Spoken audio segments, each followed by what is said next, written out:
kebanyakan orang mengartikan iman itu percaya. Tapi pastinya. kalau saya, iman itu bukan percaya.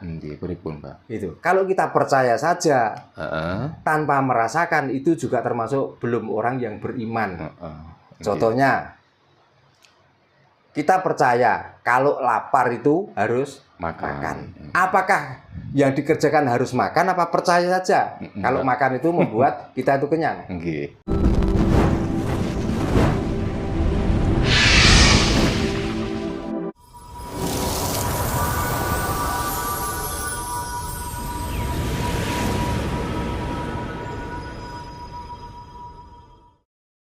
Trimurti itu berarti bisa ditarik ke dalam diri kita ya? Nah, kenapa tidak?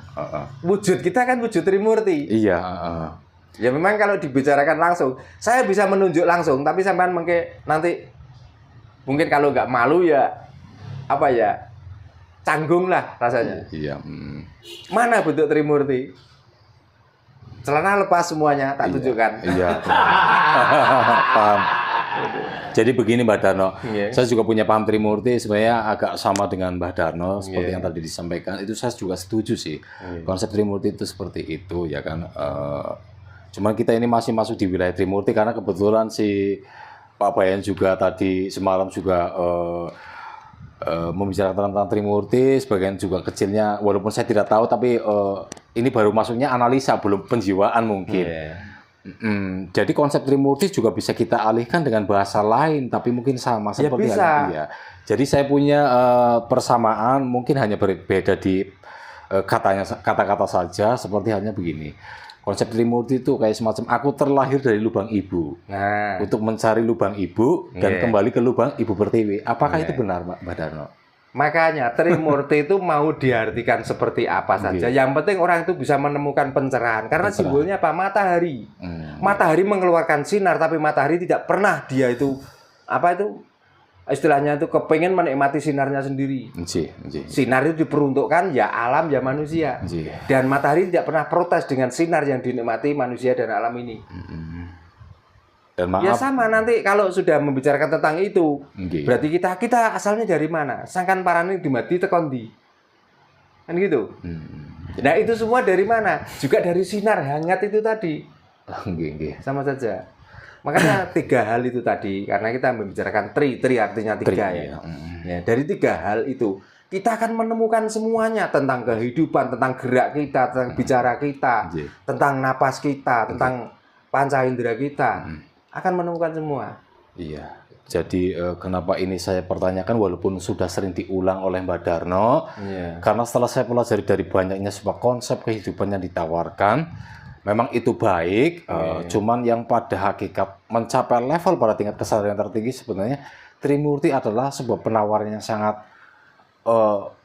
apa istilahnya simple tapi sangat mudah akhirnya dipelajari oleh setiap individu, baik itu yang awal ataupun yang sudah terpelajar. Konsepnya itu mudah dicerna. Ya sebenarnya gitu. Makanya kita nggak usah membicarakan Trimurti. Kita membicarakan sangkan, paran, ing dumadi. Itu juga membicarakan tentang Trimurti. Trimurti sama. Sama saja toh? Sama nggih. Nah, makanya. Ya maaf.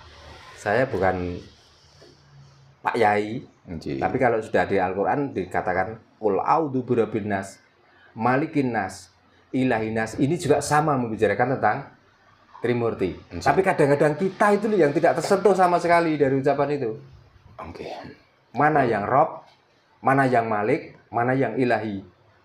Kan sama. Coba disebutkan, Mbak, itu. Ya ini bukan ranah saya, makanya ini membicarakan tentang kejauhan. Cuman kan saya ini perbandingan dari agama gitu. Kalau nanti saya mengulas tentang itu, nanti ada yang protes.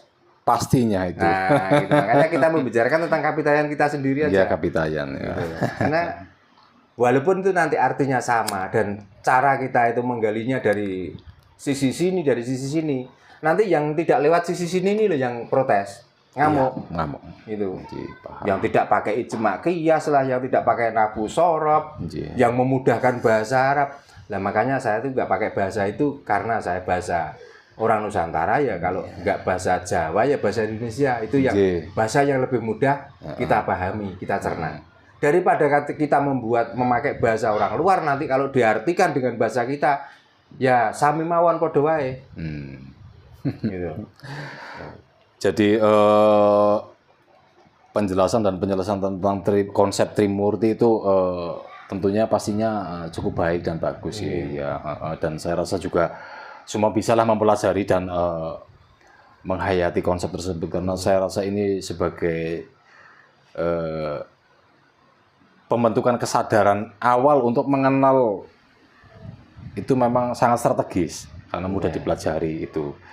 Dan yang kedua pertanyaannya itu tentang iman, Mbak Darno. Ya, ini kan karena orang semua seluruh dunia kan berebut dan beribut tentang iman. Lagi-lagi pun tentang iman dan iman. Sekarang saya mau bertanya ke Mbak Darno untuk apa sih kita beriman? Maaf, bukan berarti saya sedang membentur-benturkan, tidak sebelumnya. Karena sebagaimana ini adalah sebuah sebagai pencari wawasan, sekaligus juga pendalaman, memahami tentang konsep berketuhanan itu sendiri apa. Nah, kembali kepada tentang wilayah keimanan tersebut. Bukankah keberadaan kita di dunia ini untuk menikmati hidup? Lalu untuk apa kita beriman, sedang kita sebelum lahir pun sudah dalam keadaan beriman? Itulah alasan kenapa kita diturunkan di dunia ini. Lalu untuk apa kita beriman kalau endingnya hanya untuk sebagai pelarian karena takut dunia? Bukankah dunia lainnya untuk dihadapi, bukan untuk dihindari? Dihindari dan ditakuti. Nah, ditakuti. Nah, pertanyaan saya sih di situ, karena ini bagaimanapun juga menjadi perbincangan banyak manusia di seluruh dunia bahkan semuanya, ya kan? Dan orang-orang berlari tentang memahami tentang iman itu endingnya iman, tapi yang disampaikan tuh nggak paham iman itu apa. Iya, hanya sebatas kata-kata dan upaya mereka sebisanya mereka. Mungkin dengan saya bertanya seperti ini, sebagaimana ini juga untuk memperluas dari yang tidak tahu dan tidak terpikirkan menjadi terpikirkan dan menjadi pembenahan pada ending akhirnya, dan menjadi lebih bisa mengimplementasikan bahwa iman itu realita yang harus dikerjakan oleh diri kita tuh apa, bahwa konsep iman itu tidak hanya sebatas hanya kata dan bahasa saja, hanya sebatas sholat, ngaji, dan lain sebagainya. Tapi secara globalnya iman yang akhirnya adalah kita ambil poinnya yang walaupun sedikit, tapi akan berimbas pada keseluruhan hajat hidup dan dunia dan akhiratnya. Satu paket kehidupan lah istilahnya seperti itu. Monggo Mbak Darno punya paham dan pengetahuan tentang masalah ini bagaimana, karena kita ini bukan makhluk sempurna, namun kita mungkin ya sebagaimana sedang dalam perjalanan untuk menyempurnakan lah ya kan. Jadi wajar kalau andai kata mungkin pertanyaan saya ada yang salah atau mungkin sedikit tegang atau dan lain sebagainya, ya mohon dimaafkan. Sekiranya itu saja dulu Mbak. Nah, makanya manusia itu betapa pentingnya tentang iman. Ya, karena mawas diri amulat saliro hangrosowani itulah dalil orang Jawa. Kalau orang dari agama Islam, man arofa nafsahu fakot arofa robahu, itulah letak iman. Maka nanti larinya bukan kita tuh mengenal Tuhan, tapi kenalilah dirimu supaya kamu juga mengenali Tuhan. Nah, apa yang dimaksud iman?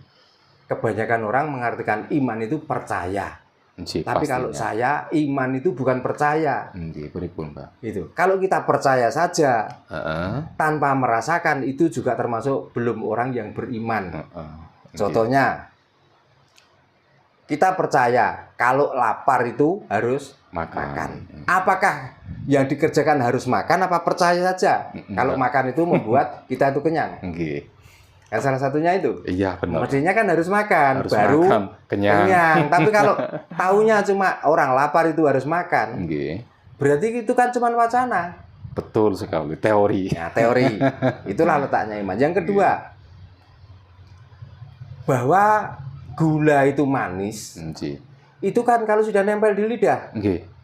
Percaya bahwa gula itu manis, coba tempelkan di pipi. Ya, nggak ada rasanya. Nah, karena kita tuh punya iman dan kita tuh percaya, maka yang pantas gula itu masuknya ke mulut dan dirasakan oleh lidah. Itu banyak sekali. Juga belajarnya itu nggak kemana-mana. Belajar pada diri kita, kita akan mampu untuk menemukan tentang iman itu. Tentang suara. Iya. Suara itu nggak ada bentuk. Nggak ada aksara kalau suara loh ya. Iya benar. Lain dengan huruf. Masuk di telinga saya, masuk di telinganya Mas Samari. Ya. Ini ada benda apa atau yang keluar? Tapi kenapa Mas Zamari kok bisa tahu tentang apa yang saya suarakan? Dan bisa memahami apa yang saya suarakan? Setelah itu, coba telinga ini ditutup dan hidung kita masih terbuka, mulut terbuka, mata terbuka. Kira-kira bisa nggak mendengarkan kata-kata saya dan mencerna di dalam hati? Ya tentunya akan mengalami gangguan juga. Nah karena beriman berarti omongan saya itu harus didengar oleh kuping. Makanya kalau membicarakan tentang iman, itu kadang digarisbawahi, iman adalah percaya dengan adanya Tuhan. Adanya Tuhan. Nah Tuhan itu satu, Tuhan itu kebenaran. Nah kebenaran kalau bicara itu harus kebenarannya didengar oleh telinga, nggak boleh didengar oleh mata, nggak boleh didengar oleh hidung. Jadi sebenarnya simpel dan mudah. Yang penting kita bisa mengenali diri kita, maka di situ semua adalah letaknya Tuhan. Makanya dikala kita mengerjakan apa-apa, kalau dibilang sembahyang, ya dari kenikmatan itu yang kita sembahkan pada Yang Maha Kuasa, yang menguasai jasad kita keseluruhan itu. Gitu. Jadi kita itu kalau ngomong Mas Zamari, itu keseluruhan ini. Tapi ternyata di dalam keseluruhan ada bilangan-bilangan tertentu yang manfaatnya beda-beda. Paham. Itu tentang iman. Jadi kita itu bisa memilih. Apakah kita percaya saja? Apakah kita di samping percaya kita bisa merasakan? Nah gitu. itu. Kalau sudah bisa percaya dan bisa merasakan, berarti ya itulah yang disebut ya ayyuhalladzina amanu. Hai orang-orang yang beriman. Berarti ini perjalanan iman ya? Ya perjalanan iman. Berarti perjalanan Tuhan itu sendiri dong. Lah perjalanan siapa? Kita tanpa Tuhan bisa. Coba dari Tegal ke sini.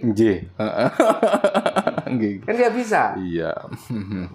Jadi itulah bukti daripada iman. Jadi walaupun kita begini, itu kita membicarakan tentang keimanan. Nah, berarti apa yang saya pertanyakan dan kegundahan saya ini masuk dan selesai ya itu ya. Artinya ya, benar adanya. Mudah-mudahan. Maka setelah kita percaya dari iman dan dari Trimurti itu, kalau kita itu berbuat salah, terus yang kita cari itu apa toh? Iya. Coba. Nikmat mana yang akan kamu dustakan? Aduh. Semuanya sudah diberikan, itu pun tanpa bayar. Dikala itu sakit, untuk kembali sehat itu mahal harganya. Sangat-sangat lah. Makanya mumpung nggak sakit, mumpung nikmat, kita pergunakan untuk hal yang dianggap benar. Tapi kebenaran itu bukan untuk orang lain, kebenaran untuk diri kita sendiri. Jadi makanya apapun yang kita kerjakan karena itu sudah kehendak Tuhan, ya itulah kebenaran.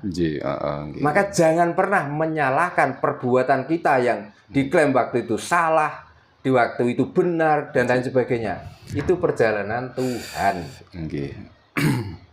Jadi apa yang dihadapkan di hadapan saya ini, itu juga harus dengan iman ya kepada Tuhan. Harus iman dan karena itu dirasakan. Ini nikmat mana yang kau dustakan? Ini kopi lagi. Makanya. Nah, kalau percaya kopi ini nikmat, masuknya kan ke sini. Ke lidah. Nah, coba dimasukkan ke hidung.